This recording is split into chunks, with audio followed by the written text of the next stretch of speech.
el enfoque que le vamos a traer un poco es hablar del punto de vista de las IFRS y los retos que impone la IFRS en lo que evaluación de activos y pasivos financieros se refiere. En, en la exposición que vamos a hacer hay 5 temas que vamos a tocar. El aspecto que está relacionado a las NIF y el mapeo de los riesgos más importantes. Yo creo que esta mañana, cuando escuchábamos al señor Jacobsen y cuando escuchábamos al panel que después le sucedió, se hacía mucho énfasis en los temas de gobierno y riesgo. Y esos temas de gobierno y riesgo creo que hay que tomarlos muy en serio a la hora de analizar cómo uno encara también cambios en el entorno contable que afectan no solamente la presentación de cifras, que implican aspectos que están relacionados a la rendición de cuentas y que forman un pilar muy importante desde el punto de vista de solvencia para la industria de seguros. El tema es que estos cambios en las normas contables pues, van a condicionar muchos elementos. Yo siempre digo que la contabilidad como la conocemos hoy debe haber y hay. Pero dentro de poco vamos a tener una contabilidad que va a requerir expertise y capacidades muy diferentes y muy especializadas de las personas que se encargan de gestionar los aspectos financieros de las organizaciones. Esa es una contabilidad que va a estar cada día más orientada a lo que es las normas de fair value, ¿no? Hay una historia detrás de eso, ya la vamos a explicar. ¿Esto qué implica? Pues que hay que prepararse con mucha anticipación, hay cambios importantes en el área contable que afectan sorprendentemente a los modelos de negocio y a los modelos operacionales. Y ya vamos a explicar también por qué. El segundo elemento, vamos a hablar sobre los retos que imponen este tipo de regulaciones desde el punto de vista de lo que es la estrategia del negocio y las operaciones del negocio en la industria de seguros, cómo convivir con la realidad que se avecina y que en el 2018 va a ser una realidad muy latente de una contabilidad que va a estar prácticamente basada en los temas de fair value. Y como ustedes bien saben, en la compañía de seguros, así como en la industria bancaria de valores, al menos el 80% de los activos y pasivos de la hoja de balance son activos y pasivos financieros y que van a estar súper recontra ultra archi afectados por los temas de fair value. Por otra parte, estaremos viendo desde el punto de vista de solvencia cuál sería la ruta crítica para encarar los cambios que se avecinan y algunas recomendaciones de alto nivel para que ustedes las consideren y pues, puedan compartirlas con sus equipos de trabajo también. Vayamos con el primer tema. Para ninguno de ustedes que está acá es un secreto que el sector financiero, específicamente el sector de seguros, está afectado por varios elementos que son muy importantes. Yo creo que no se ve muy bien, pero seguramente cuando lo vean en el PDF lo van a ver perfectamente bien. Yo se los voy a leer. Está el tema de digitalización, está el tema de costo-eficiencia, están la excelencia en servicio al cliente, está la agenda regulatoria que cada día tiene más elementos que considerar. Y esos son aspectos que de alguna manera afectan el entorno de los negocios de las diferentes entidades que se dedican al negocio de seguros y reaseguros. Ese entorno genera mucha competencia y en esa generación de mucha competencia y en esa búsqueda de mayor rentabilidad, las organizaciones se convierten en organizaciones muchas veces muy creativas. Y justamente desde el punto de vista de evaluación de activos y pasivos, y desde el punto de vista de normas de contables internacionales, lo que buscan estas normas es tratar de regular un poco más de lo que hacían antes. Antes era un poquito más de principio, ahora se dice mucho más que hacer, de forma tal de que esa creatividad pues, no genere descalabros importantes en el mercado, ¿no? Por otra parte, el torbellino de riesgo al que estamos hoy día expuestos es un torbellino que cada día cambia de dirección. Si en el pasados 2 o 3 años Latinoamérica estaba en una situación donde los indicadores macroeconómicos, el PIB y todo lo demás estaban diciéndonos que estábamos haciendo muy bien, hoy nos encontramos con que las cosas están un poco más lentas. Y por otro lado veíamos que en los Estados Unidos las cosas estaban muy críticas y ahora pareciera que se están recuperando ellos. Entonces cuando uno se pone malo, el otro se pone bien. Y eso implica que aparecen muchos riesgos que son importantes desde el punto de vista de lo que es la industria y que hay que estar preparados proactivamente para poder manejarlo, todos estos riesgos que están allá y que implican desde otro punto de vista priorizar acciones, saber qué es lo que hay que hacer, cómo manejarlo, de qué manera prepararse. La historia reciente en relación con todas las normas de evaluación eh, han incidido fuertemente en que el marco de referencia de contabilidad o las IFRS se vea modificado. Las IFRS creo que nunca en su vida habían cambiado tanto como en los últimos 6 o 7 años. Antes eran las normas internacionales de contabilidad, ahora son las normas internacionales de información financiera, pero en los últimos años y a raíz de la crisis financiera en los Estados Unidos, la profesión o los órganos que dictaban normas contables fueron bastante sometidos a escrutinio y a crítica y los elementos como por ejemplo Basilea, que estaban por un lado normando la actividad bancaria, no estaban alineados a los elementos de contabilidad y la contabilidad pues entonces tuvo que montarse en el mismo tren que los reguladores internacionales han establecido como marcas y pautas de gestión. En ese sentido, normativas como la IFRS 4 de contratos de seguro o la IFRS 7 para las normas de revelación de instrumentos financieros y riesgo dentro del balance y otras empezaron a aparecer y empezaron a demandar habilidades dentro de los equipos de trabajo que requieren no solamente conocer elementos de contabilidad financiera, sino también tener ciertas habilidades no solamente de conocimiento profundo de industria, sino también temas relacionados, por ejemplo, con las estadísticas o los analíticos, que son muy importantes para poder manejar este tipo de regulación.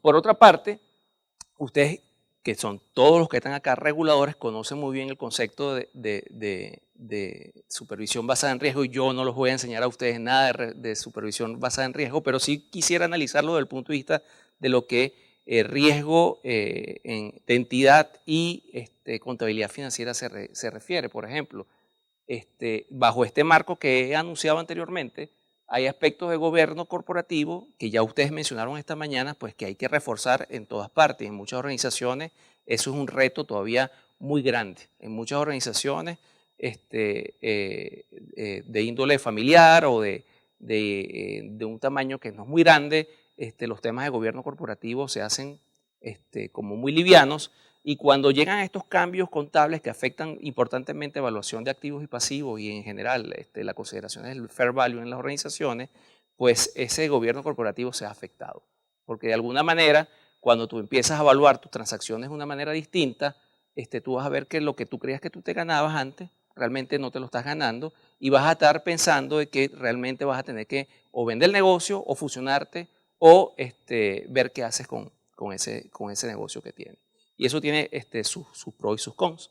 Por otra parte, desde el punto de vista de gestión y supervisión de riesgo, implica con todos los riesgos que ya ustedes conocen que afectan en la industria, implica que se establezcan adecuados planes de respuesta a esos riesgos, que se adecúen planes de monitoreo, que se adecúen las políticas de gestión integral de riesgo y que en todo ese proceso los elementos de contabilidad financiera importantes como IFRS 7, 4, 9, 13 y otras que vienen en camino, pues se consideren a la hora de establecer apropiados procesos, políticas y controles. Ya vamos a explicar por qué yo digo esto y es la segunda vez que lo repito, porque ya vamos a ver, por ejemplo, que desde el punto de vista de IFRS 9, la forma como tú hacías tu estrategia para invertir o para colocar capital de trabajo o para apalancar los pasivos que implican todo el tema de pólizas y primas, pues van a requerir ciertos cambios y ciertos manejos de estrategia y documentación que antes no existían. De cara al futuro vamos a tener unos retos muy importantes allí.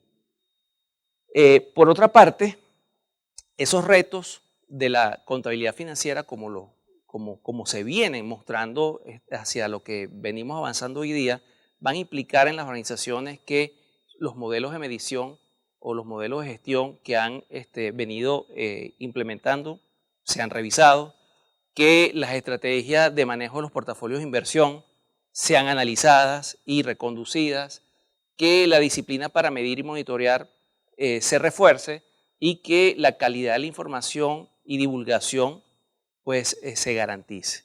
Y esto parece mentira que cuando uno cree que la contabilidad lo que debe seguir a los negocios, resulta que en algunos aspectos los negocios tienen que adaptarse a la contabilidad. Específicamente en el tema de deterioro y en el tema de evaluación de inversiones, ese es el mejor ejemplo, donde los modelos operacionales de inversión, los modelos operacionales de manejo de riesgo crediticio o de contraparte en sus organizaciones van a tener que adaptarse fuertemente a los requerimientos que las IFRS están imponiendo.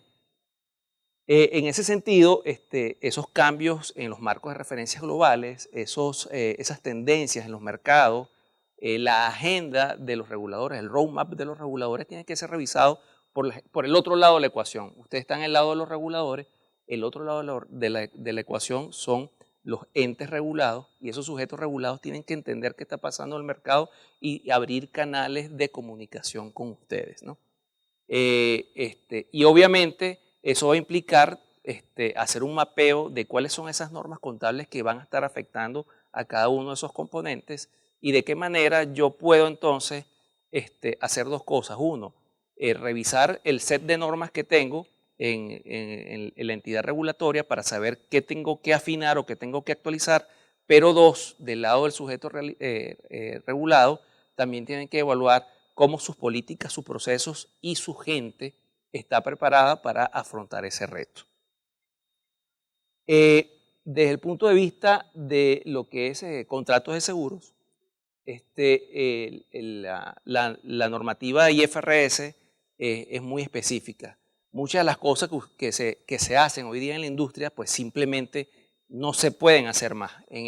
O algunas cosas que no se están haciendo hay que incorporarlas. Por ejemplo, un caso clásico es, por ejemplo, el manejo de instrumentos financieros derivados. Como ustedes muy bien saben, muchas inversiones muchas veces vienen acompañadas de otros instrumentos financieros o algunas cláusulas que consideran las normas contables se constituyen en otro instrumento financiero incorporado o híbrido dentro de esos instrumentos principales. Hasta ahora, muchas veces, cuando tú llevas una contabilidad base prudencial, esos elementos son ignorados en la presentación de la información financiera.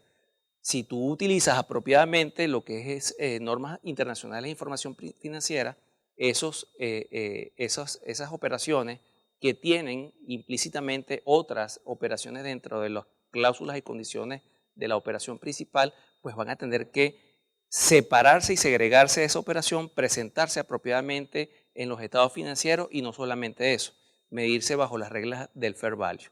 Y lo que muchas veces nos encontramos es que hay muchos tesoreros que entran en transacciones que no conocen bien qué es lo que están haciendo.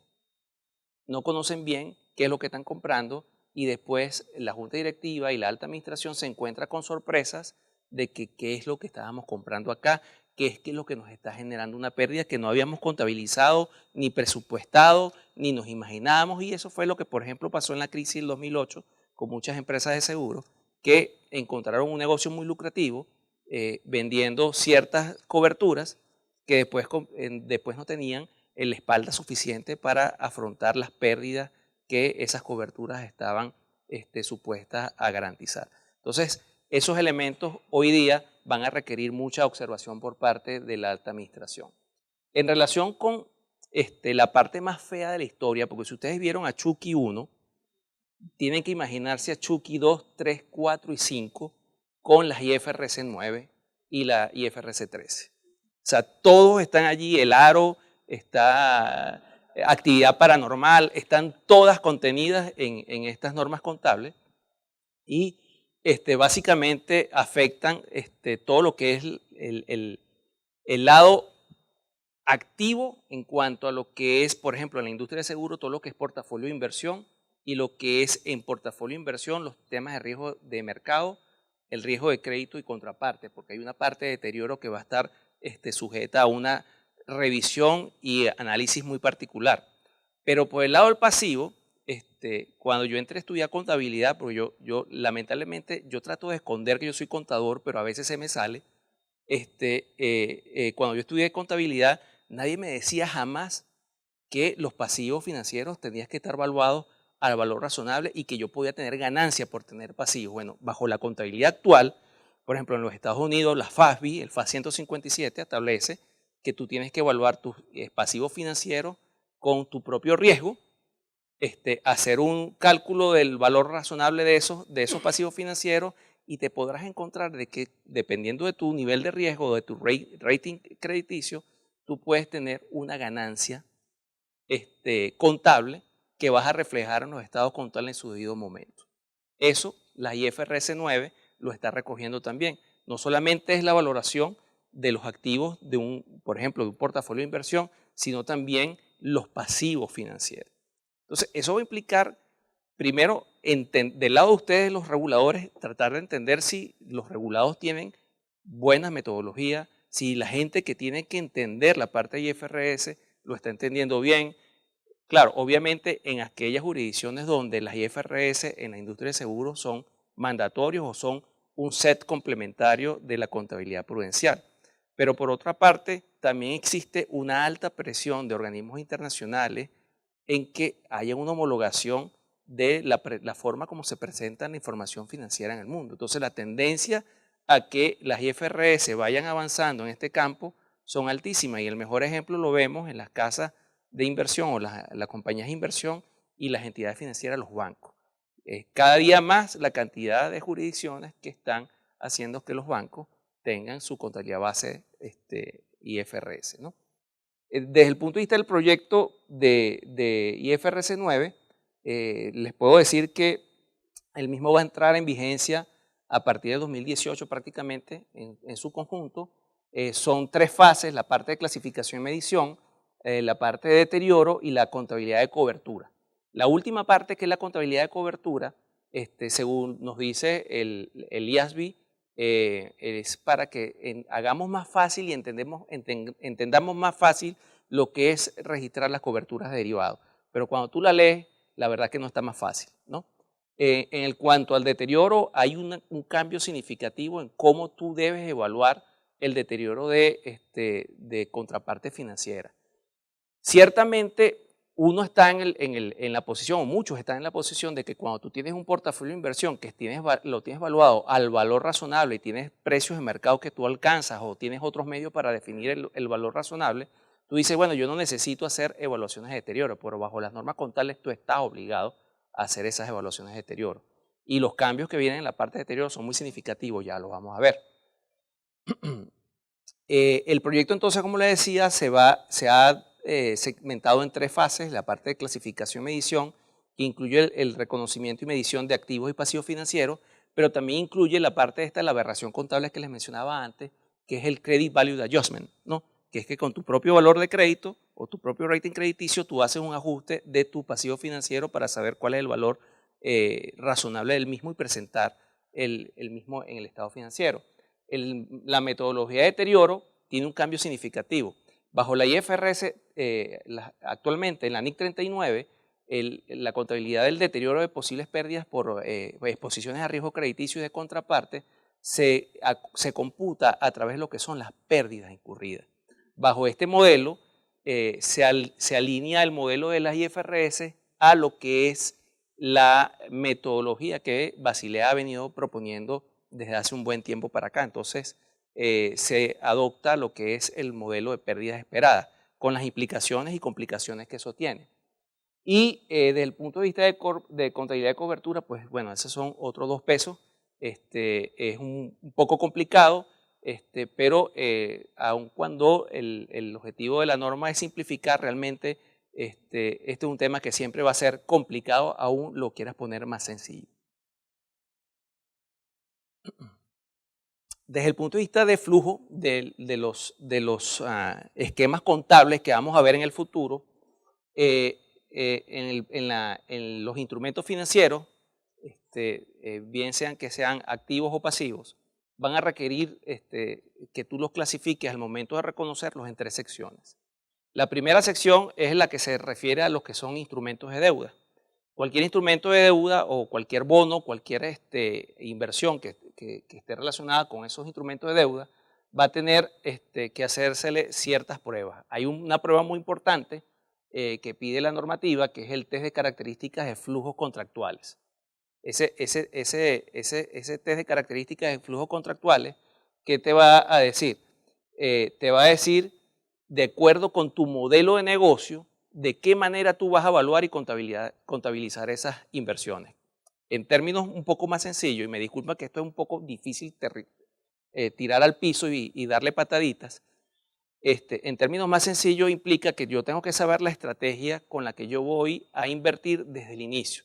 Esto es, si yo estoy invirtiendo para capital de trabajo y tener apalancamiento de mis pasivos en un momento determinado y hacer el match y tener todos los temas de liquidez cubiertos, o yo voy a invertir con una intención de generar renta, o sea que la tesorería yo no la tengo solamente para tema de capital de trabajo, sino que yo también la tengo como un centro de rentabilidad o de gestión de ingresos financieros, ¿okay? Entonces, o de profitability, como le dicen en otras partes. Entonces, esos elementos van a ser muy importantes considerar. ¿Por qué? Porque dependiendo de esa estrategia que la organización tenga en relación con estos instrumentos financieros, yo voy a tener que registrar esos instrumentos financieros o al costo amortizado o al fair value. Antes tú tenías 3 categorías para registrar las inversiones, ¿no? O estos instrumentos financieros. Una categoría que era la de Held to Maturity, la otra categoría que era para negociar o trading, y una que es la que por defecto tú debías utilizar. Si no era una de las 2 primeras, la última opción era la de disponible para la venta. Lo que ha sucedido en la práctica y con los años es que nadie le ha prestado atención a esto que yo le acabo de mencionar, en ese orden que yo le acabo de mencionar, y todo el mundo tira esas inversiones en disponible para la venta porque muchas veces esas inversiones yo no conozco bien o no tengo muy claro cómo va a ser el flujo de generación de sus valores de mercado y a lo mejor puedo tener una pérdida que me pueda afectar patrimonialmente. Aquí ese jueguito se acabó y va a tener que ser necesario documentar desde el inicio cuál es la estrategia. Entonces, desde el punto de vista de la agenda del regulador, hay que tener muy claro de que los entes regulados pues tienen que tener políticas y procedimientos y un nivel de documentación que muy probablemente antes no tenían. Entonces, eso es un elemento que es muy importante considerar. El otro aspecto importante es el que se refiere a los instrumentos derivados. Si no son instrumentos de deuda y no pasan el test, porque dentro de esos flujos contractuales puedes encontrarte otro tipo de cláusulas o condiciones que te gatillen la existencia de un elemento que incorporado, es híbrido o lo que sea, pues entonces puedes estarte encontrando un instrumento financiero derivado y bajo la normativa todos los instrumentos financieros derivados se registran los efectos de su evaluación a mercado en los estados de resultado. El fair value va directamente contra el estado de resultado. En el otro, el costo amortizado sigue sin afectar el patrimonio, ¿verdad? La contabilidad se registra, las inversiones se registran el costo amortizado, se van llevando al ingreso o a la pérdida el efecto de prima o descuento que haya en la transacción. Y si tú lo registras en el fair value, pues tú puedes tener la opción de ser fair value con afectación directa al capital o fair value con afectación directa al resultado. Pero la estrategia hay que definirla desde el inicio. Y en la última categoría está la de los instrumentos de capital. Como ustedes ven, aquí hay cambios sustanciales y muchas veces uno ignora, no, eso es contabilidad y contabilidad es sencillo. No, en este caso la contabilidad está cambiando y no se está haciendo más sencilla. ¿Okay? Y eso hay que alertarlo en sus mercados. En cuanto al deterioro, aquí sí, como dicen coloquialmente en mi pueblo, la gata se subió a la batea, ¿no? ¿Qué significa eso? No sé cómo se lo van a traducir. I don't know how they are going to translate this. Okay? Pero I will try to explain later. Okay. El tema acá es el siguiente. Antes, para reconocer el deterioro, de una inversión o de un emisor, pues yo tendría que esperar muchas veces que sucediera algo malo. Aquí ya no te piden que tú esperes si sucedió algo malo, sino que tú me estimes si algo malo puede suceder. ¿Qué implica esto? Que tú tienes que ahora que tener un proceso en el que tienes que definir, con base en tu experiencia y con base en ciertos otros elementos que Basilea estaba incluyendo ya en algunas papers y en algunas recomendaciones, el tener el cálculo de las pérdidas esperadas. ¿Por qué? Porque con base en el cálculo de la pérdida esperada, la exposición al default, perdón, la cartera que está expuesta a riesgo, multiplicada por la pérdida de incumplimiento y por el factor de pérdida esperada, va a generar lo que sería el efecto de deterioro, que tú tendrás que comparar contra cualquier garantía si las tuvieres, o si no, simplemente vas a tener que registrar el impacto del deterioro en los resultados. Y aquí es muy importante decirle, es que ese deterioro no tiene acumulación en el patrimonio, ahí no hay juego. Aquí, desde el punto de vista financiero, cualquier deterioro es reconocido directamente contra el estado de resultados. En relación a cómo podemos lidiar con esto, yo creo que en primer lugar hay que tomarse todos estos cambios contables que se avecinan en serio. Y es importante alertar en sus mercados que estos cambios son muy importantes de considerar y que las corresponsales, las reaseguradoras, todos van a estar muy pendientes de qué están haciendo en esos mercados. Primero que nada, tenemos un montón de normas que están cambiando o han cambiado. El IFRS 13 con el medición del valor razonable va a implicar más valor razonable en otros elementos de las operaciones de las compañías. El IFRS 7 está incluyendo los temas de neteo de activos y pasivos financieros. El IFRS 19, o el IAS 19, perdón, la norma internacional de contabilidad, hay modificaciones en todo lo que es acumulación de los planes de pensión y la evaluación de esos planes de pensión, y específicamente en la industria de ustedes pega bastante esto, porque esto lleva varios elementos de lo que son estudios actuariales que hay que tener muy claro para considerarlos en la acumulación de resultados en las organizaciones. Y están otros más que están en proceso de revisión. Para prepararse con esto, pues yo creo que hay por lo menos 4 cosas que hay que hacer en las organizaciones. En primer lugar, que las compañías tengan claro cuál es su perfil de riesgo. ¿En relación a qué? En relación a los activos y pasivos financieros que tienen en sus portafolios. Tienen que tener un mejor conocimiento y una mejor documentación y tener mucha más análisis sobre esos riesgos que están enfrentando para tratarlos apropiadamente. El otro es evaluar su capacidad. Si tienen los elementos para responder a los riesgos, a los retos que esos riesgos le están imponiendo. ¿De qué manera lo pueden manejar? O sea, reevaluar el modelo de negocio, reevaluar el modelo operacional va a ser parte de ese ejercicio.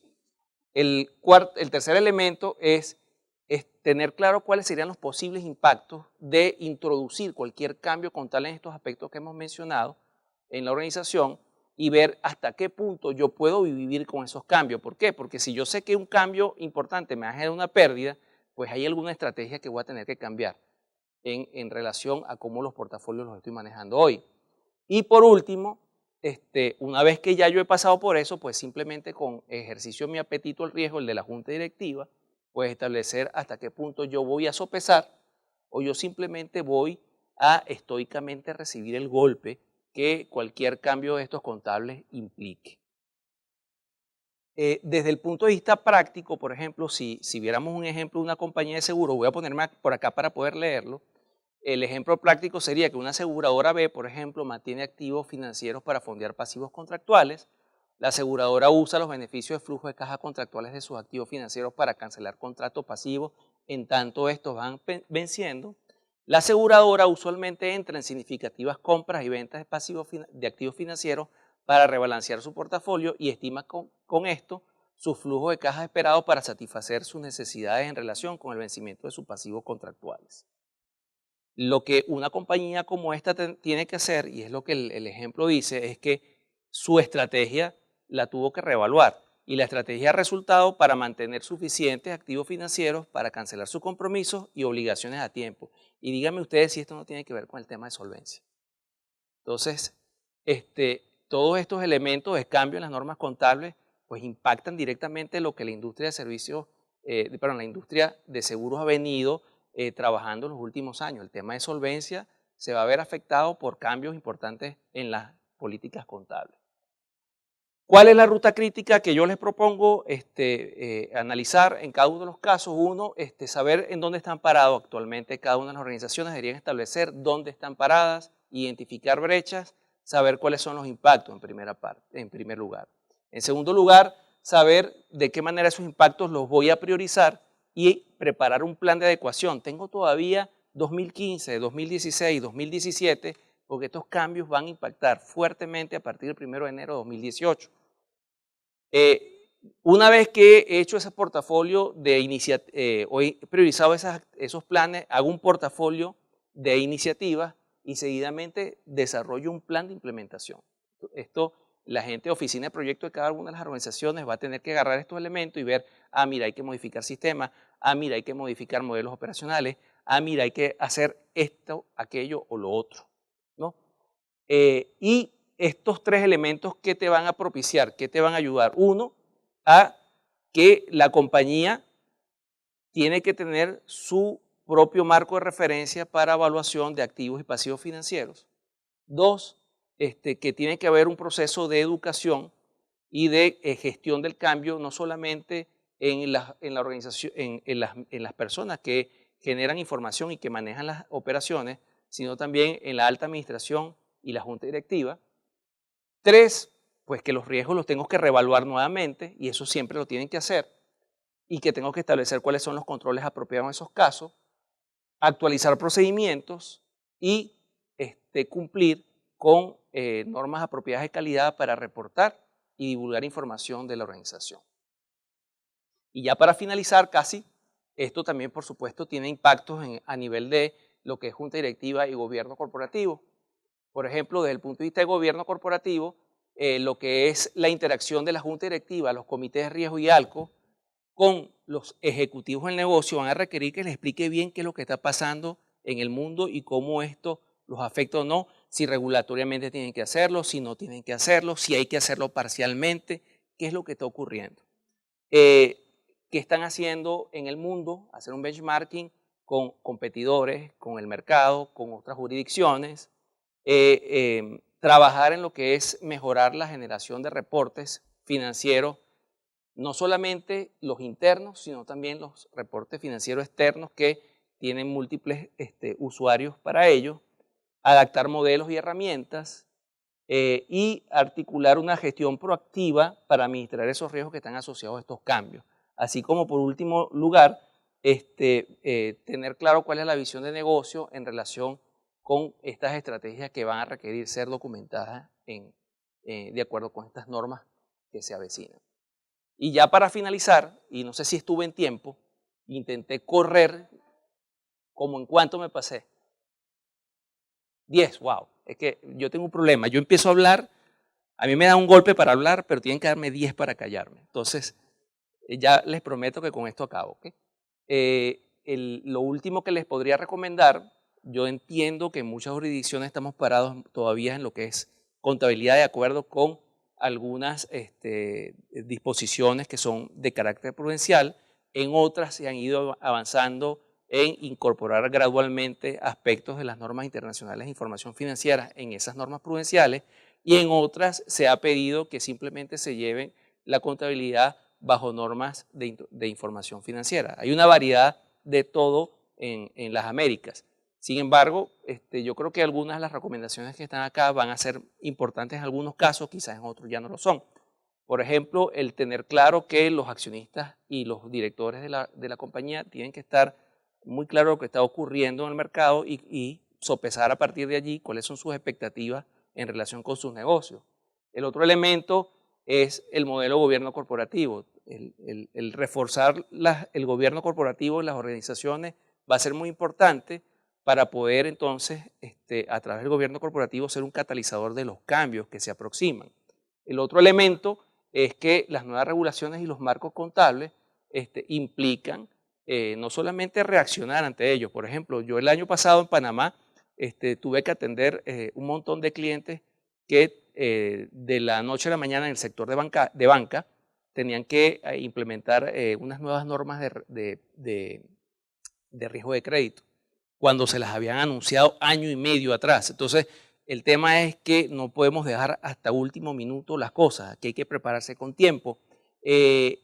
Por otro lado, prepararse con tiempo tiene una cosa que es muy importante, que es que hay que avisarle a la alta administración cuánto cuesta eso, porque nada es gratis en la vida.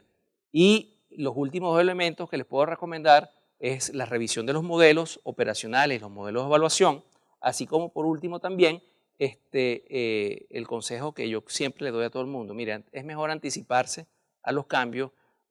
Si la regulación te pide a punto 25 o a punto 30 o a punto 50, porque siempre si tú vas un poquito más allá de la regulación, muy probablemente tienes una diferencia con tu mercado objetivo. Así que, bueno, con mucho gusto, traté de ser muy rápido. Me disculpa si me pasé de tiempo. Nuevamente, muchas gracias por la atención que me dispensaron y Tomás por la invitación que nos dispensaste. Si tienen un par de preguntas o las que ustedes quieran, pues con yo mucho gusto las puedo atender.